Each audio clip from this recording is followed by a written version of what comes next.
చాలా మంది కామెంట్ చేస్తున్నారండి వర్క్ ఫ్రం హోమ్ గురించి ఏదైనా అప్డేట్ వచ్చిందా అని. వర్క్ ఫ్రం హోమ్ సర్వే అయిపోయింది కదండి, మరి జాబ్స్ ఎప్పటి నుంచి వస్తాయి, ఎలా వస్తాయి, దానికి ఏదైనా ఎగ్జామ్ కండక్ట్ చేస్తున్నారా, ఎగ్జామ్ కండక్ట్ చేస్తే దేని మీద ఎగ్జామ్ కండక్ట్ చేస్తారు, అలాగే ఏమైనా ప్రిపేర్ అవ్వాల్సి ఉంటుందా, లేకపోతే డైరెక్ట్ గా ఇస్తారా, మాకు మెసేజ్ ఎలా తెలుస్తుందండి అసలు మేము సెలెక్ట్ అయ్యామో లేదో అని, అలాగే మనకి ఏమైనా కంపెనీస్ నుంచి డైరెక్ట్ గా కాల్ వస్తుందా లేకపోతే మెసేజ్ వస్తుందా, ఇలా చాలా డౌట్స్ ఉన్నాయి కదండి.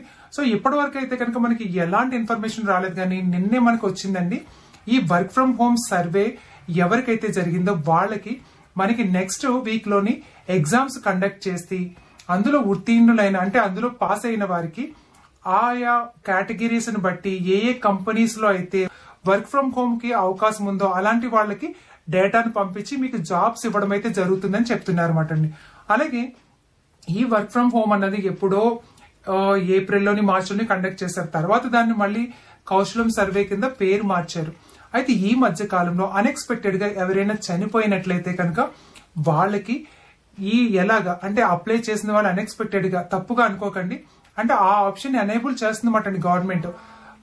ఎవరైనా సరే అన్ఎక్స్పెక్టెడ్ గా చనిపోయిన వాళ్ళైతే కనుక అలాంటి వాళ్ళని ఈ సర్వే నుంచి తీసేయాలంటే కనుక ఆ కుటుంబ సభ్యులు కేవైసీ చేయాల్సి ఉంటుందని చెప్తున్నారు అన్నమాట అండి. అలాగే ఇంకొక కొత్త అప్డేట్ ఏంటంటే ఎవరికైనా ఇంట్రెస్ట్ లేకపోతే అంటే అది ఇప్పుడు ఏప్రిల్లో జరిగింది సర్వే మనకి, ఆ తర్వాత అంటే ఏప్రిల్లో జరిగిన సర్వేలో అందరూ పాల్గొన్నారు, అంటే 10th ఇంటర్ చదువుకున్న వాళ్ళు చదువుకోలేని వాళ్ళు.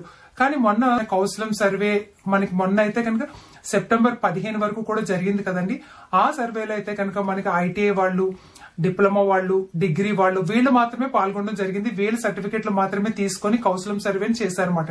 సో అలాంటి వాళ్ళు అయితే కనుక ఎవరైనా వాళ్ళకి ఏదైనా జాబ్ వచ్చేసి ఉండి అంటే ఏదైనా గవర్నమెంట్ జాబ్స్ ఏమైనా వచ్చేసి లేదా వేరే ఏ ఇతర కారణాలపైన వాళ్ళకి ఇంట్రెస్ట్ లేకపోతే ఇంట్రెస్ట్ లేదు అన్న ఆప్షన్ కూడా ఎనేబుల్ చేస్తుంది అన్నమాట అండి మన కూటమి ప్రభుత్వం అన్నమాట. అంటే ఇప్పుడు కౌశలం సర్వేలో వస్తున్న కొత్త 2 అప్డేట్స్ ఏంటంటే ఫస్ట్ వన్ అయితే కనుక మనకి ఈ ఎవరైతే చనిపోయారో అలాంటి వాళ్ళని అందులో నుంచి సర్వే నుంచి తీసేయడం, రెండోది ఏంటంటే ఇంట్రెస్ట్ లేని వాళ్ళకి మాట అండి, ఇంట్రెస్ట్ లేని వాళ్ళు అందులో నుంచి తప్పుకోవచ్చు మాట అండి. మరియు ముఖ్యంగా అయితే కనుక ఇప్పుడు వచ్చిన పెద్ద అప్డేట్ ఏంటంటే ఈ కౌశలం సర్వేలో ఎవరైతే పాల్గొన్నారో ఎవరైతే కాదండి ఎంతమంది అంటే 27.92 లక్షల మంది డేటాను క్వాలిఫికేషన్ ని పాస్ అయిన సంవత్సరము mobile number email ID address వంటి వివరాలని ధృవీకరించడానికి పంపించిందటండి. సో మరి అదైతే కనుక అందరూ సక్సెస్ఫుల్ గా కంప్లీట్ చేశారు కదండి. ఇప్పుడు చేసిన వాళ్ళలోని కొంతమందికి అంటే చేసిన వాళ్ళందరికీ వచ్చేస్తుందా అండి మెసేజ్, చేసిన వాళ్ళందరికీ ఎగ్జామ్స్ పెడతారా అంటే కనుక అందులోని ఇప్పటి వరకు ధృవీకరించబడినవి వ్యాలిడేట్ అయిన వ్యక్తుల సంఖ్య కేవలం 16.46 లక్షల మంది మాత్రమే మాటండి. అంటే గ్రామ వార్డు సచివాలయం నుంచి వెళ్లిన డేటాని 27.92 లక్షల మంది వ్యక్తులు తీసుకుంటే అందులో కేవలం 16.46 లక్షల మాత్రమే వ్యాలిడేట్ అయిందంటండి.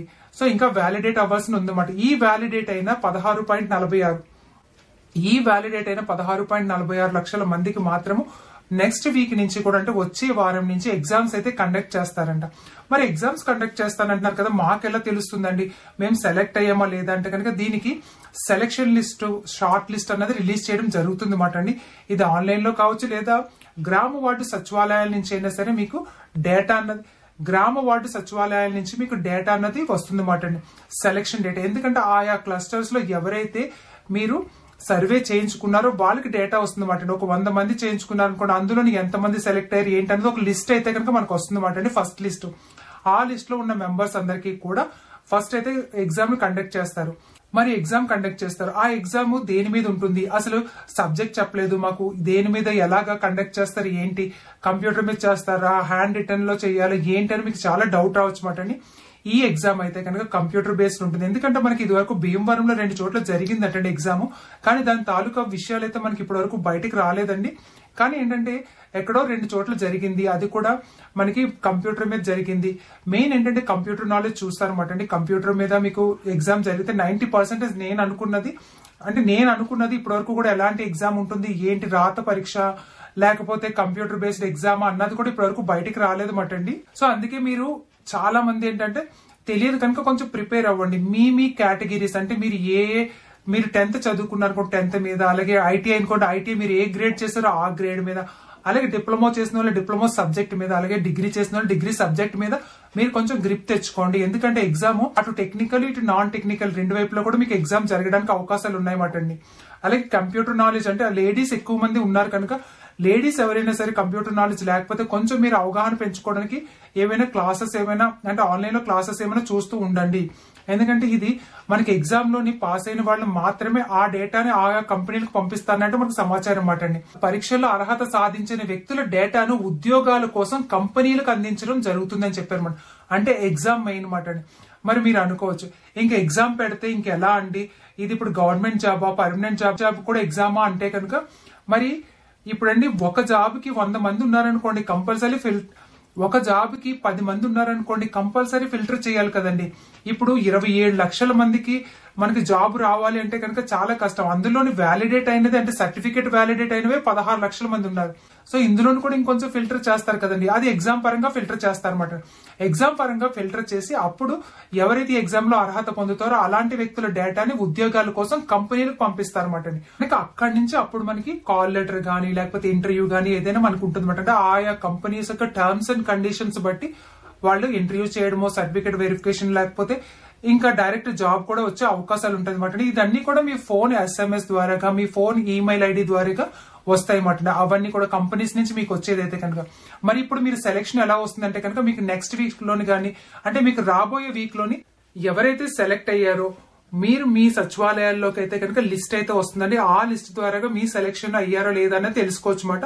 లేదా ఆన్లైన్ లో కూడా మీకు ఇచ్చే అవకాశం ఉంటుంది అన్నమాట అండి. దీని గురించి ఇంకేమైనా సరే లిస్ట్ ఎలా ఓపెన్ అవుతుంది, సెలెక్షన్ అనేది మొబైల్ ద్వారా వస్తుందా, సచివాలయంలో లిస్ట్ ఓపెన్ అవుతుందా, లేకపోతే మనం వెళ్ళి కనుక్కోవాలా, ఇలాంటివి ఏమైనా ఉంటే కనుక నేను మళ్ళీ వీడియో రూపంలో మీ ముందుకు వస్తానండి. కానీ ఎగ్జామ్ అయితే కంపల్సరీ అంటున్నారు అన్నమాట అండి. అయితే అన్ని ఫంక్షనరీలు తప్పనిసరిగా హాజరై ఈ సర్వేను అక్టోబర్ 16, 2025 లోపు పూర్తి చేయాలని అంటున్నారు అన్నమాట అండి. అంటే మొత్తం అక్కడ మిగిలిన అయితే 16.46 లక్షల మంది మాత్రమే కదండి దీనిలో వ్యాలిడేట్ అయింది. మరి ఇంకా మిగిలిన 11 లక్షల మంది ఏమవుతారంటే కనుక మిగిలిన 11.46 లక్షల మంది వ్యక్తులకు సంబంధించిన సర్వేని అక్టోబర్ 16 అంటే రేపటిలోగా అక్టోబర్ 16 లోగా కూడా ఈ సర్వేని కూడా అంటే మిగిలిన ఈ 11 లక్షల మంది సర్వేని కూడా కంప్లీట్ చేయాలని ఆదేశాలు అయితే గవర్నమెంట్ నుంచి వచ్చింది మాట అండి. ప్రెసెంట్ అయిందైతే కనుక 16.46 లక్షల మంది, ఇంకా అవ్వాల్సింది 11.46 లక్షల మంది మాట అండి. సో వాళ్ళకు కూడా రేపటిలోగా కంప్లీట్ చేసి వాళ్ళకు కూడా నెక్స్ట్ లిస్ట్ అనేది వస్తుంది మాట అండి. సో అయితే ఈ ఫంక్షనరీలు తప్పనిసరిగా ఆ కుటుంబంలో ఏదైనా సభ్యుడి నుండి కేవైసీ తీసుకోవాలటండి. అయితే ఎవరైతే అప్లై చేశారో, ఎవరైతే ఈ సర్వేని కంప్లీట్ చేస్తున్నారో అలాంటి వాళ్ళందరూ కూడా కేవైసీ కూడా తీసుకుంటారటండి. వెబ్ కెమెరాలు, మైక్ తో కూడిన హెడ్ ఫోన్స్ మున్సిపల్ కమిషనర్ల కంటే ఆల్రెడీ ఎంపీడీఓలకి ఇప్పటికే సరఫరా చేయడం జరిగిందంటండి. ఆయా పరికరాల పనితీరును వారు తప్పనిసరిగా పరిశీలించి పరీక్షించి అప్పుడు పరీక్షకు సిద్ధం చేస్తామని చెప్తున్నారు అన్నమాట. అంటే దీన్ని బట్టి ఈ ఎగ్జామ్ అనేది కంప్యూటర్ బేస్ లో ఉండొచ్చని మీరు 90% అంటే మీకు ఈ దీనిని బట్టి అంటే వెబ్ కెమెరాలు మరియు మైక్ తో కూడిన హెడ్ ఫోన్స్ ఇలాంటివన్నీ కూడా మున్సిపల్ కమిషనర్ ఆఫీసెస్ కి ఎంపీడీఓలకి పంపించారంటే అర్థం ఏంటంటే ఇది కంప్యూటర్ బేస్డ్ ఉండొచ్చు మాట అండి. అయితే ఎగ్జామ్ పరంగా ఉంటుంది లేదా వారల్ ఉంటుంది. వారల్ అంటే వాళ్ళు క్వశ్చన్స్ అడిగి చెప్పడం మాట అండి. అలాగే మన ఎగ్జామ్ రాసినప్పుడు వెబ్ కెమెరాస్ ని బట్టి మనకి అక్కడ వాళ్ళు ద్వారాగా జరుగుతుంది మాట ఎగ్జామ్. ఇలాగ చాలా ఉన్నాయన్నమాట అండి. సో ఎవరైనా సరే ముందుగా చెప్పేది ఏంటంటే ఎగ్జామ్ కి కొద్దో గొప్ప కొంచెం ప్రిపేర్ అవ్వండి. మీ సబ్జెక్ట్ మీద మీరు నాలెడ్జ్ పెంచుకోండి, జనరల్ అవేర్నెస్ మీద. అలాగే మనకి ఇప్పుడు ప్రభుత్వం నుంచి నడుస్తున్న కార్యక్రమాల మీద అంటే పథకాల మీద, అలాగే ఇప్పుడు రైట్ నో మనకి ఏం నడుస్తుంది, మన రాష్ట్రంలో ఇప్పుడు ప్రజెంట్ ఏం నడుస్తుంది వాటి మీద, అలాగే మనకి పథకాలు ఎప్పుడెప్పుడు ఎక్కడెక్కడ వచ్చాయి, ఎక్కడి నుంచి స్టార్ట్ చేశారు, ఇలాంటివన్నిటి గురించి, అలాగే పేర్లు పథకాల పేర్లు గురించి, అలాగే మీకు నెక్స్ట్ ఏంటంటే జనరల్ అవేర్నెస్ గురించి, ఇంకా రీజనింగ్స్ కూడా అడిగే అవకాశం ఉంటుంది మాట. అంటే రిలేషన్స్, వాళ్ళ రిలేషన్స్ ఎలాగాని అనేసి మాట అలాంటి క్వశ్చన్స్ కూడా ఉండే అవకాశం ఉంటుంది. ఇంకా చెప్పాలంటే కంప్యూటర్ మీద కూడా కొన్ని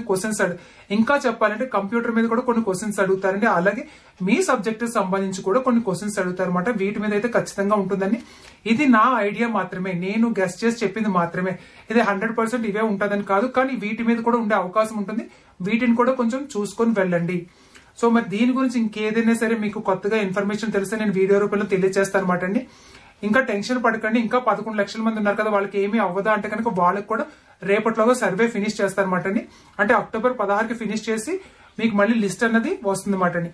ఇప్పుడైతే ఈ లిస్ట్ నెక్స్ట్ వీక్ లో మీరు ఎవరైతే కనుక వ్యాలిడేట్ అయిందో ఆ లిస్ట్ అంతా కూడా మీకు సచివాలయాలకు వస్తుందండి. వాళ్ళ ద్వారా మీకు ఇన్ఫర్మేషన్ వస్తుంది. మొబైల్ కు మెసేజ్ గానీ SMS గానీ వచ్చే అవకాశాలు ఉన్నాయన్నమాట. మరి ఈ వీడియో నచ్చితే లైక్ చేయండి, షేర్ చేయండి, సబ్స్క్రైబ్ చేయండి. హైప్ ఇవ్వడం మర్చిపోకండి. గేదెని విషయం మీ వరకు తెలియచేయాలంటే ఒక హైప్ ఇచ్చి లైక్ ఇవ్వండి.